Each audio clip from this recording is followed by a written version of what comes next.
Friends, मैं आपका दोस्त अजय वेलकम करता हूं आपके अपने यूट्यूब चैनल अजय दत्त में।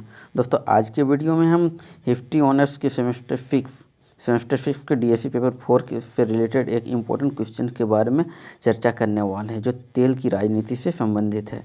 तो ये नोट्स दोस्तों मैं बता दूं कि ये नोट्स चाफ कॉलेज के प्रोफेसर सर मुकेश सर ने बनाया हुआ है, तो इसी को मैं आपके बीच लेके आ रहा हूँ। हो सकता है कि ये नोट्स आपके लिए कारगर साबित हो और आपको जो आने वाले एग्ज़ाम में आपके सामने क्वेश्चन के रूप में एग्ज़ाम हॉल पे देखने को मिल सकती है। ठीक, तो वीडियो का स्टार्ट करते हैं। दोस्तों, तेल की राजनीति से संबंधित तेल की राजनीति एवं नव उपनिवेशवाद है। तो तेल की राजनीति क्या है? देखिए, आज के डेट में देख सकते हैं कि पूरे वर्ल्ड स्तर पर तेल के ऊपर कितनी राजनीति होती है। ठीक, तो आप उसी के लेके आज तेल देखते हैं। दोस्तों, तेल की राजनीति 1950 तक कोयला ही ऊर्जा का एक प्रमुख स्रोत था, लेकिन उसके बाद तेल कूपों से निकलने वाले तेलों ने ऊर्जा के प्रमुख स्रोतों की परिभाषा ही बदल डाली। ठीक ना, बदल दी। आज दुनिया के 90% यानी 90% से अधिक गाड़ियाँ एवं फैक्ट्रियाँ चलती है, मतलब तेल से ही चलती है। ठीक, उसके बाद देखते हैं, यहाँ तक कि कई देशों की रूपरेखा तेल की धार को देखकर तय होती है। ठीक है, ऐसी स्थिति में तेल को लेकर राजनीति एवं टकराव होना स्वाभाविक है। तेल को लेकर 1930 के दशक से ही राजनीति शुरू हो गई थी। देखिए, तेल को लेकर राजनीति 1930 के दशक से ही शुरू हो गई थी, जब मध्य पूर्व एशिया में तेल मिलना शुरू हो गया था। ठीक, तेल मिलना शुरू हो गया था कहाँ? मध्य पूर्व एशिया में। ठीक, सबसे पहले ब्रिटेन, देखिए, सबसे पहले ब्रिटेन, उसके बाद फिर अमेरिका ने तेल को लेकर योजनाएं बनाई तेल को लेकर, जिसमें तेल की कूटनीति की योजनाएं भी सम्मिलित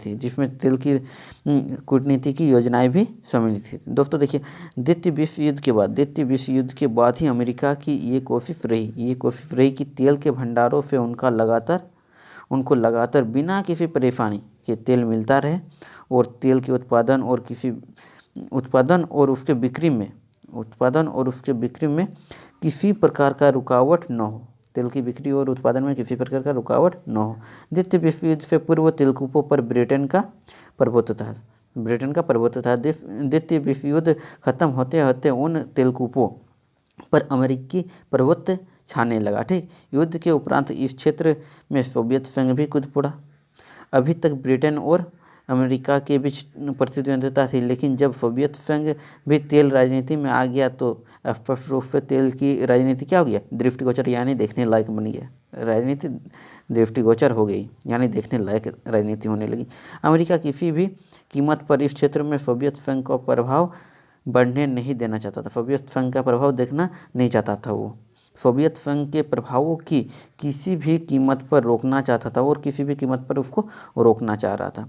पश्चिमी एशिया में जिन देशों के पास तेल कूप थे, उनके पास उतने साधन न थे कि वे इन कूपों का प्रयोग कर सके। ठीक, उनके पास इतना साधन नहीं था कि वे तेल कूपों का उतना यूज कर सके। ठीक, इसलिए यूरोपीय देशों को ही आगे आना पड़ा। उनके कंपनियां लगी तथा कूपों से तेल निकालने लगे। कूपों से तेल, यानी तेल का कुआं से तेल निकालने लगे। ठीक, इन कंपनियों से पश्चिम एशिया की सरकारों को रॉयल्टी मिलने लगा, यानी टैक्स एक तरह से बोला जा सकता है। इस प्रकार पश्चिम एशिया के लोग आर्थिक जीवन का आधार लोगों का आर्थिक जीवन का आधार तेल हो गया। ठीक, तेल कूप लोगों को रोजगार तथा सरकार को रॉयल्टी का साधन बन गया। तेल कूप लोगों के लिए रोजगार और जबकि सरकार के रॉयल्टी का एक साधन बन गया। कुछ वर्षों के पश्चात, यानी बाद, खासकर द्वितीय विश्व युद्ध के बाद, पश्चिम एशिया के देश अपने यहाँ यूरोपीय कंपनी को शोषण का आधार मानने लगे। ठीक, उसके बाद देखते हैं, उनको लगने लगा कि वे इतनी महत्वपूर्ण चीज़ उन्हें दे रहे हैं और उसके अनुपात में उन्हें बहुत कम ही धन मिल रहा। अतः उनमें तेल कंपनियों के राष्ट्रीयकरण के लिए आंदोलन प्रारंभ कर। देखिए, उनको लगने लगा कि ये हमारे साथ धोखा हो रहा, राष्ट्रीयकरण के लिए वो ये आंदोलन करने लगे। ठीक, उसके आगे देखते हैं। प्रारंभ हो गया। आंदोलन मतलब प्रारंभ हो गया। अब तेल की राजनीति राष्ट्रीयता के सिद्धांत पर से प्रभावित होने लगी। राष्ट्रीयता के सिद्धांत पर क्या होना, प्रभावित होने लगी। तेल साम्राज्यवाद और तेल राष्ट्रवाद के भंवर में तेल राजनीति चलने लगी। ठीक, साम्राज्यवाद और तेल राष्ट्रवाद के भंवर में तेल राजनीति चलने लगी। द्वितीय विश्व युद्ध के पश्चात पश्चिम एशिया की राजनीति मुख्यतः अरब राज्यों और इजराइल के संबंध पर केंद्रित रही। इजराइल के 1973 के युद्ध में अरबों ने युद्ध क्षेत्र में मात तो नहीं दे पाए, लेकिन उन्होंने तेल को हथियार के रूप में इजराइल तथा उसके समर्थकों के बीच प्रयोग कर सैनिक पराजय के बदले में करने लगे। ठीक, उसके बाद देखते हैं करने लगे। इससे पूर्व तेल का प्रयोग हथियार के रूप में कभी नहीं किया गया था। ठीक, 1956-57 डेट याद रखिएगा। 56-57 के युद्ध के समय अरबों ने तेल को हथियार के रूप में इजराइल के खिलाफ प्रयोग किया। ठीक, खिलाफ प्रयोग करने की कोशिश की, परंतु सफलता नहीं मिली। उसके बाद पुरानी गलतियों से सीख लेते हुए 1973 में इसका प्रयोग उग्रता से किया। उग्रता से मैंने पूरा स्पीड मैंने पकड़ लिया जम के। इसकी पहल सर्वप्रथम लीबिया देखते हैं। सर्वप्रथम लीबिया ने की थी। उसने 1970 में पहली बार तेल मूल्यों में अचानक इतनी वृद्धि कर दी कि उपभोक्ताओं को लगने लगा कि अत्यंत शक्तिशाली हथियार है। ठीक, इस दिशा में इराक ने एक कदम आगे बढ़ाकर पश्चिम एशिया में युद्ध छेड़ते ही उसने विदेशी तेल कंपनियों का राष्ट्रीयकरण कर तेल की आपूर्ति पर पाबंदी भी लगा दिया। ठीक, अमेरिका तथा यूरोप जापान सहित सभी को खुली चेतावनी दी कि वे अरब हितों की उपेक्षा नहीं कर सकते हैं। 13 अक्टूबर 1973 को सऊदी अरब के शाह फैसल ने चेतावनी दी कि अमेरिका इजराइल को हथियार आपूर्ति बंद नहीं करता है तो वह देखिए अमेरिका इजराइल को हथियार आपूर्ति बंद नहीं करता है तो वह अमेरिका से सभी राजनयिक संबंध तोड़कर तेल सप्लाई भी बंद कर देगा। यानी बहुत बड़ी हिम्मत आ गई। उसके बाद देखते हैं 7 अक्टूबर 1973 को सभी तेल उत्पादक देशों जैसे कि अबू धाबी, सऊदी अरब, कुवैत, कतार, इराक, ईरान, अल्जीरिया और बहरीन, ठीक, मिगू, लीबिया और सीरिया की बैठक कुवैत में हुई। इजराइल के खिलाफ दबाव बनाने के लिए तेल सप्लाई को हथियार के रूप में प्रयोग करने का निर्णय लिया गया। ठीक, साथ ही कच्चे तेल के मूल्य में 17% की वृद्धि का निर्णय इस बैठक में लिया गया। इस बैठक में यह निश्चय किया गया कि अब हॉलैंड तथा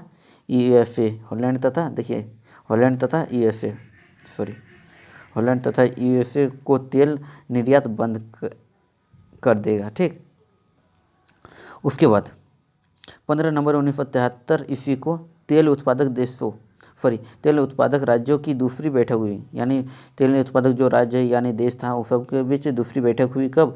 15 नवंबर 1973 को, जिसमें तेल उत्पादन में 75% की कटौती का निर्णय लिया गया। साथ ही अमेरिका को यह चेतावनी दी गई कि अगर वह अरब के शर्तों पर इजराइल से समझौता नहीं किया तो वे पूरी तरह से पश्चिमी देशों के तेल सप्लाई बंद कर देंगे। इसका असर अमेरिका पर तो कम पड़ा, लेकिन यूरोपीय देश पूरी तरह प्रभावित हुए। ब्रिटेन में 3 सप्ताह में ही हजार व्यक्ति बेरोजगार हो गया ब्रिटेन में। उसके बाद देखते हैं कई देशों की अर्थव्यवस्था लड़खड़ा गई। ठीक ना, एकदम लड़खड़ा गई। इसके परिणाम स्वरूप क्या हुआ? यूरोपीय देशों की आर्थिक समुदाय के 9 सदस्यों की बैठक ब्रुसेल्स में हुई और उन्होंने संयुक्त रूप से अरबों की मांग का समर्थन किया।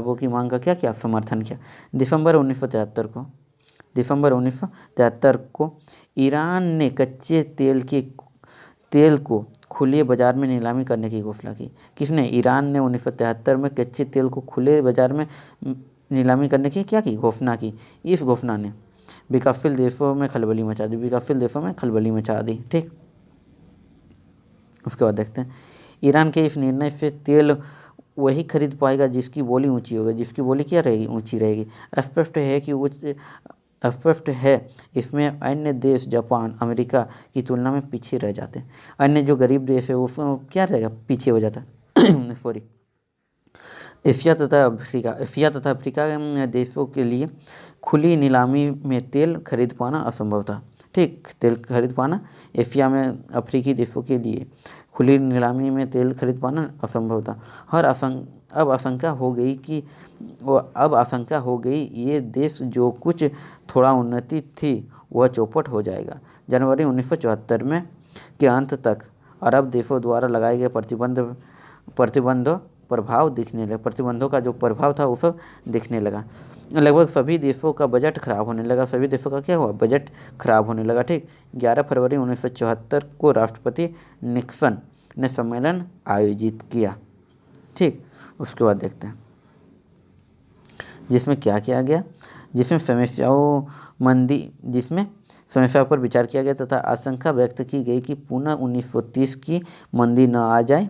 उधर 20-22 मार्च 1974 को अल्जीयर्स में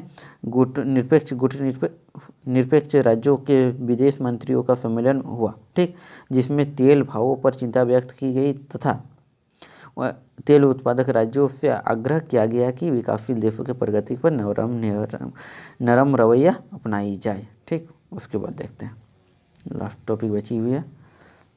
लगभग इसी समय तेल उत्पादक देशों का महत्वपूर्ण सम्मेलन 20 मार्च 1974 को वियना में हुआ। देखिए नाम याद रखेगा, वियना में। यहाँ अमेरिका पर से तेल निर्यात का प्रतिबंध हटाने का घोषणा की गई। ठीक ना, घोषणा की गई।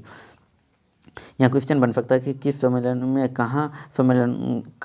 सम्मेलन में अमेरिका पर से तेल निर्यात प्रतिबंध हटाने का घोषणा की गई। तो क्या लिखेंगे, वियना।